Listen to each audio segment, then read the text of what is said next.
Well, do you all remember the concept of just stopping by? I'm not sure if they do that anymore. First of all, let me just say I like it out here because I can move around. I like it. It's nice not to be in the box. All right. Do y'all remember when someone could just, your neighbor, there was a time where your neighbor could literally just show up and come over and say, "Hi, I'm just here to say hello." And then your mom would pull out the sweet tea, or if you're in the north, maybe some coffee. I grew up with Italian grandparents. When we came over, we had amazing food, except for these horrible little dry, stale, S-shaped cookies. I don't know why they're an S, but they were shaped like an S, and they were only edible when you soaked them in coffee. And when you're 4, that's not, you're just looking for some chocolate chips. It's not that hard. But it was okay because she made chicken parmesan too. It was fine. I don't know if we do that in the same way anymore. Do we have that sense of hosting anymore? So picture this, you're sitting at home, minding your own business, when somebody pops up on your doorbell cam and you see your neighbor's face, just in the camera, just, "Hi, I thought I would come by."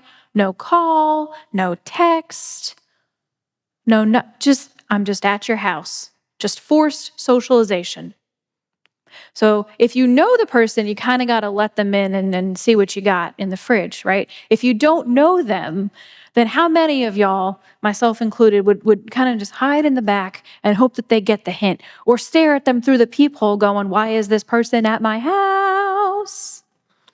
Why don't you call or text?" Hospitality, I think, has evolved a little bit. I think we've gotten a little bit more just cautious and a little bit more private. It's hard to get that same sense of welcome, I feel. What do you think of when you think of hospitality? Maybe you do picture your mom's kitchen. Maybe you do picture sweet tea and your neighbor coming over to hang out. But I wonder if some of us picture the hospitality industry. Hotels, maybe a nice resort, a nice dining experience. There's an entire industry devoted to making you feel comfortable and entertained. That's kind of the goal, is comfortable and entertained. Which is different, right? Then did you hear in the children's message how she phrased it? Belonging. Feeling like this is your home and you belong. Not quite the same thing. So I'm one of those people, when I go out of town, I like to look at Yelp reviews. I like to know what's going to happen. And I will scroll all the way down. I don't just look at the 5-star reviews they got sitting on top. You got to find, if you want the 2.5-star reviews, then you got to go further down the page, because I want to know, are the sheets scratchy? Are the eggs runny? How am I going to be talked to when I walk in there? Is the staff going to be like, "What do you want now?" I want to know if I'm going to feel welcome when I get there. But I think as a community of faith, especially as we prepare for this next season, it's important to think about what it means to be faithful in our hospitality. What does it mean to be a community that practices faithful hospitality? Well, I think when we look at the story for today, again, I think it means something deeper than just you're welcomed and you're entertained. I do think it means a deeper sense of belonging and connection.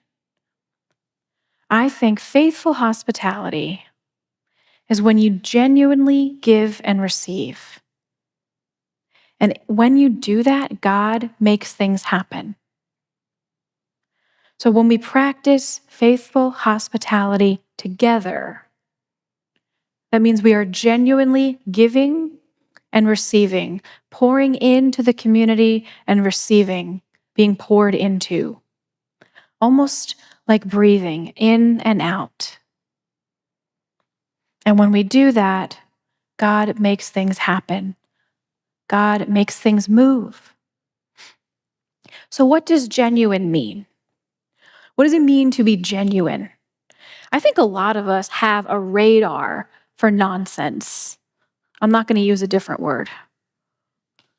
I think we have a radar for. I think we can tell when we look at a nutrition label, if it says 0 sugar, it's probably not 0 sugar.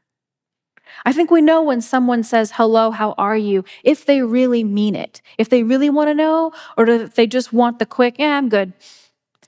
I think we know when we go to buy a house or a car and the salesperson looks at us and goes, wow, you look good. You look 25. You look so young and successful. I think we know they're kind of just trying to see how, well, I mean, we might look 25. We might. Or maybe they're just trying to see how far can our budget stretch, right? I think we have a sense of when someone is being authentic. And that authenticity matters in our day-to-day life. Not just when we're making a purchase, not just when we meet someone. I think it matters for the quality of our life and even what kind of care we get. So I have seen this in the world of social work and healthcare. I used to work for a dialysis company all over Central Virginia, and I have not one, not two, but several stories of patients who told me they stopped going to their old nephrologist, that's kidney doctor, sorry. They stopped going to the doctor if they could tell the doctor did not care. It put up a roadblock to their care because they could tell when they were going to get the finger wag conversation, they're not going to tell them everything that they ate. They're not going to tell them everything that's really going on, and they may not even come back. It affects people's care and their health when they don't feel genuinely heard and cared for.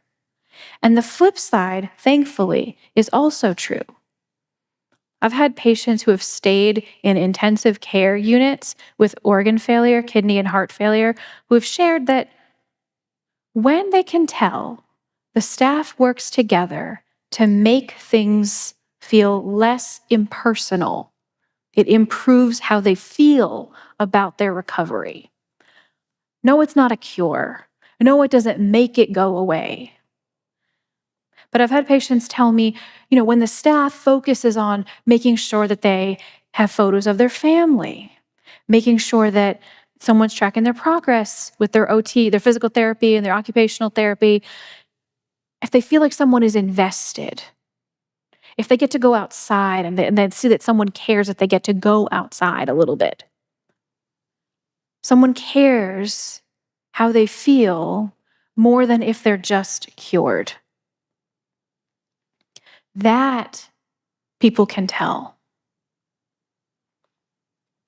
So if we think back to the story for today, for the text, we meet Paul and the disciples when they've kind of already landed in Malta. They're at this official's house, but before all that, before all the healing happened and the back and forth, before they were entertained hospitably for several days, there was a shipwreck. So they arrive in Malta having survived a disaster. Now put yourself in the shoes of the people of Malta for just a minute. You're sitting at home, minding your own business, and then these people show up at your door. Once again, they did not call or text. They did not let you know, and they show up hungry, and they show up cold, and they show up tired, and they show up broke, most likely, right? So you have people showing up in real need with no notice. So what do? I think it would have been a perfectly reasonable response for them to kind of get together and say, here are some towels, figure it out. Or hide in the back room and look through the peephole and go, these people look a little funny. I think we're going to stay inside. They'll eventually go away. But what happened was more amazing. The amazing thing about this story is that the people of Malta shared their resources.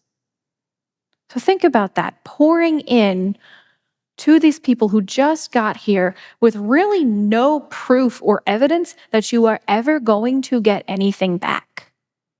What a cliff dive of risk. And I just hope, well, I just know there was one guy in the back of the meeting house, we'll call him Jeff, I just want to point out that we have this much grain and they look this hungry. So Jeff formed a committee to make sure that it all got distributed in some kind of logical way. They kind of put their safety on the line a little bit. They took a risk to care for these people. And in turn, on the flip side, when it was Paul and the apostles, when it was their turn to give, their response was to share their healing and their prayers and their gifts. What's almost as interesting as what their response was, it's what it was not. Almost as interesting as what happened is what did not happen. What did not happen is Paul did not get up there and preach. He didn't get up there and start debating everything that they believed. I guess he learned his lesson from, where was it, Lystra, where he got talked himself out of a place to stay. Maybe being surrounded by water humbles you a bit. Maybe he took the latest update of the cultural competency class. We can only hope. He might have needed a little help. But he built trust instead. This is a community who really had no business being able to trust each other. And God was active there and made something happen. God made trust and connection happen in that space. And I think as the church, we can, capital C, by the way, as the church as a whole, as people of faith, I think we can learn something from this. Because if we're honest with ourselves, there is a history when we go on mission. Not all the time, but it does happen over the centuries. We approach mission sometimes with expectations. We expect for people to see things our way. We expect conversions. We expect things to change how we want them to change. And we kind of have a history of showing up and telling another culture what to do and how to think.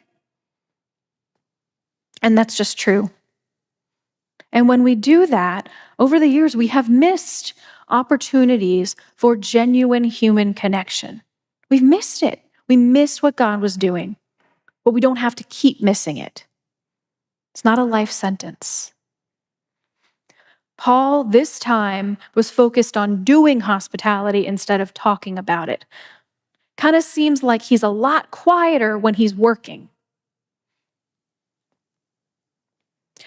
I think as a community trying to practice faithful hospitality, what we can gain from this is to kind of put down our expectations. Put aside our sense that we have to be in control so we can see what God is doing. So we can see that everything that we have comes from God. So now let's talk about what it means to receive. All right, I'm going to have you picture something again. Have y'all ever played catch? Maybe with your grandkids, with your kids, with your friends. I don't know what y'all do. You do sports? Okay, so picture yourself running across the field. And then you're about to catch the ball and you have your arms wide open. And what do you yell? I got it. I'm open. What if you want them to throw you the ball? I'm open, right? Or you have the glove, the baseball glove. I don't know why it's up here. Typically, we don't say, I'm open when it comes to change. Nobody goes into their boss's or their manager's office and goes, yay, restructuring, I'm open. You don't go in there and go, wow, the next new technology that's going to change how I do things and what I click on, I'm open. I got it. I can't wait. They'll look at you like you were crazy. We just don't do that. Because when we say we're open to receive, we mean things that we really would just rather have rather than things that are just coming at us anyway. And there's a vulnerability to receiving. So do a thing with me if you would. And if you don't want to, do it in your head or look at your neighbor doing it or look at me doing it. Put your hands out like this, with hands open to receive. We do it for a few seconds. Doesn't it feel a little funny? Feels a little vulnerable, right? Because you're standing out here like this with an open hand. Do it till it's uncomfortable. It's a funky feeling, isn't it? I think lots of times we would rather avoid the feelings that come with that. I think it's a little bit of a stretch for us as the church to even say we might need a little bit of help. But what if, so go back to the story, what if the apostles had said, I'm not open to receive? So it's not in this text, but right before it, when they land on the island of Malta and they're soaking wet and they're trying to kind of get themselves together after the shipwreck, and these people show up to help them out. What if they had said, oh, actually, we're good. We're just going to rub these really wet sticks together and make a fire. It's going to be fine. We're just going to keep doing it. I mean, number one, they would have looked ridiculous. Number two, it would have been cold. It reminds me of that story that's been told by probably 1,000 preachers by now. Do you know the one I'm thinking of, where the gentleman is on the roof after a storm of some kind and there's a flood and he's going to drown unless somebody gets him down from there, and then a boat passes by and they say, oh, get on. It's Jeff again. Jeff, get on. And Jeff says, yeah, I'm okay. I'm good. God's got it. God's going to help me out. It'll be fine. And then the ship passes by. And then another ship comes by like 2 hours later, or maybe 10 minutes. And Jeff's got water now up to his waist. And they say, come on, get on. We got to get out of here. You're gonna sink. And he says, no, I'm fine. I'm going to be okay. God's got this one. I'll be fine. Y'all just go on your way. And then the third boat comes through and he's got water up to here now. His little eyeballs are poking out the top. And he kind of blubs out an answer like, nope, I'm good. God's got it. And then eventually, by and by, he gets to heaven. And he looks at God and says, why did you not help me? I've been so faithful. I believed in you and I trusted that you would help me. And God says, he looks at him soaking wet, looks down at the boats, looks at him, looks down at the boats. Did you not see that I sent you 3 of them, 3 in a row? And you never mind. Go get a towel. If we shut down when things are offered to us, we kind of miss an opportunity, don't we? And now think about the other side of it. Think about the people of Malta. They could have said, and maybe justifiably so, they could have said, these people are strange. We can help them out, but I don't really want them in my house. I want them to stay over there. They're a little odd. I don't know. Then they wouldn't have had the healing that they had. They wouldn't have been able to receive anything from the apostles.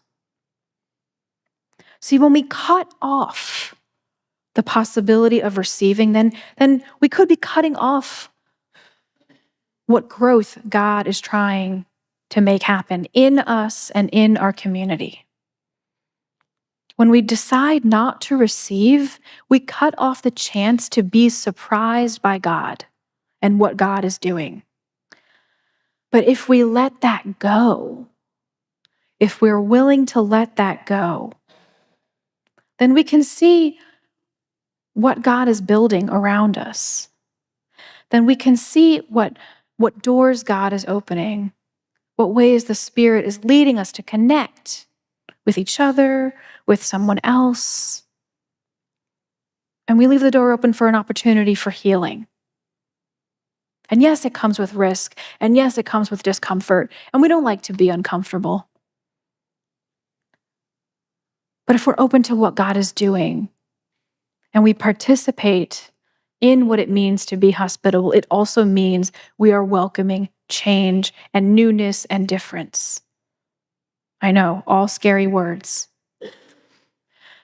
I feel very, very fortunate that I have seen examples of this kind of faithful hospitality.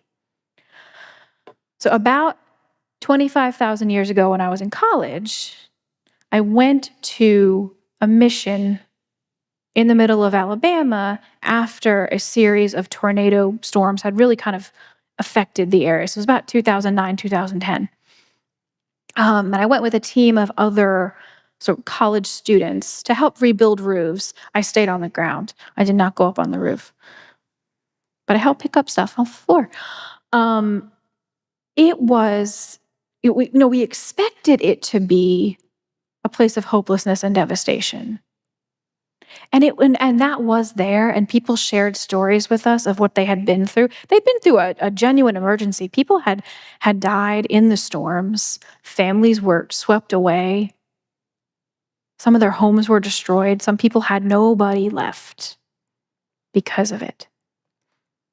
And we did find sadness, and we did find, a sense of urgency to rebuild. But we also found a community where people had poured into each other. Families had taken in other people's kids. They had gotten to the church. The church had opened its doors to people for the weeks and days after the storms, giving them water, making sure they had showers, making sure they had enough to eat, making sure they had childcare.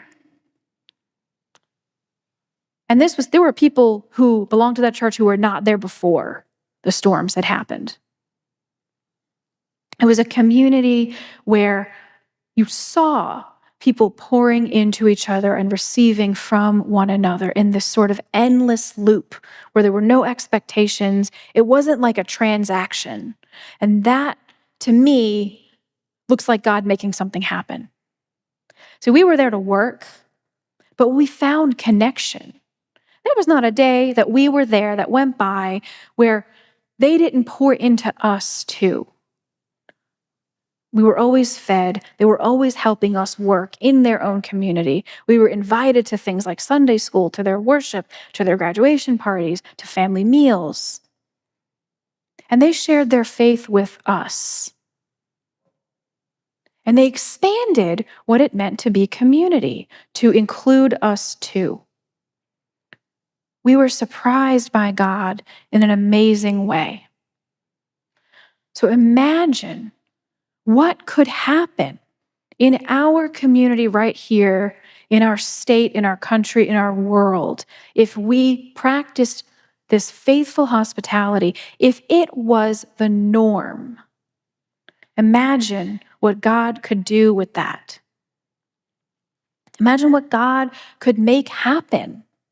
Because it's the same God who was there in the middle of the island of Malta in the shipwreck. It's the same God that was there in the middle of Alabama in a storm. It's the same God that brought people through a wilderness and sustained them in the desert. It's the same God then that's there in the ICU, where a patient feels like just a number. The same God can create community there too and create hope. When we practice faithful hospitality, not only can people change, but systems can change. The way we do things can change. We can see growth, we can see connection, and we can be surprised by God together. So, what can you and I do in the here and now? How can we practice faithful hospitality together? And how are we already practicing it? I think one of the ways is to focus on when we give, how do we do it? And I think one of the biggest lessons we can learn from this story and from each other is really just to listen. When we kind of go to give resources, give our time, give support, listen to what the needs are. in a really authentic way. If we think back to the story, what if everyone on Malta had showed up with a bucket of water after everybody just went through a shipwreck? They would have been like, no thanks, I'm already soaked. Great for a fire, not so great for a shipwreck, right? You have to pay attention to what people need. People will tell you and show you and communicate with you what they need. And God's in the middle of that, showing us and leading us how to meet that. And then the next way, I think, is just how we receive. We have to be open to change, which I know, again, funky word. But when we're open to change, that means we're welcoming new ideas and we're welcoming the Spirit to move among us. We're welcoming things to be different, not only in our congregation, but also in the world around us. What gifts might someone else bring when they walk through that door? And I'm not talking about with a bow. I mean, what might they bring with them? What experiences, what ideas, what abilities might they have that you and I would not even know about until they feel like they belong? So let's think, as we get ready for this new season, we're about to welcome a new lead pastor, and that's a season of change. So let's think as a community. What are some ways that you have felt like you've been poured into and some ways that you've given out? What are some ways that it's moved back and forth? This almost breath of the Holy Spirit moving through us, giving and receiving, like the tide moving in and out. How do we fit into this picture of radical, faithful hospitality? I can tell you one way that this community has poured into me. Since I'm up here with a microphone, I may as well be the example, huh? I have felt mentored. I have felt supported. I have felt cared for, and I have felt loved and genuine belonging. You all have been a wonderful example of a church that can help someone get ready for ministry and discern a call to ministry and start practicing ministry. That's faithful hospitality. And I hope at the same time that I have been able to pour into you, showing you what God looks like God is doing in the world, and share with you in my vulnerability, my call story, and what God has done in my life. That's an example for radical hospitality, faithful hospitality that we practice together. So think in the next week or so, one way, just like for the kiddos' sermon this morning, one way. If you really want to kind of be an overachiever, you can get to 3 ways. What are some ways that you've given your time, you've given your gifts, you've given your skills, you've given your faith story? Maybe it's the smallest gesture, just saying hello to someone. But that might have been the hello that made them stay. And then what are some ways that you have felt the community has poured into you? And it could be just as subtle. And if you can't think of anything, or if you're struggling, that's okay too. It just means that we have room for growth. Think of some ways that you would hope to be poured into and that you would hope to give. Because the Spirit's still moving and God is still doing things. So I pray, as we get ready for this new season, I pray that you feel genuinely welcome here and that you feel empowered to welcome. I pray that you see that the Spirit of God is planting in us, growing in us, a community of faithful hospitality. In the name of the Father, and the Son, and the Holy Spirit, Amen.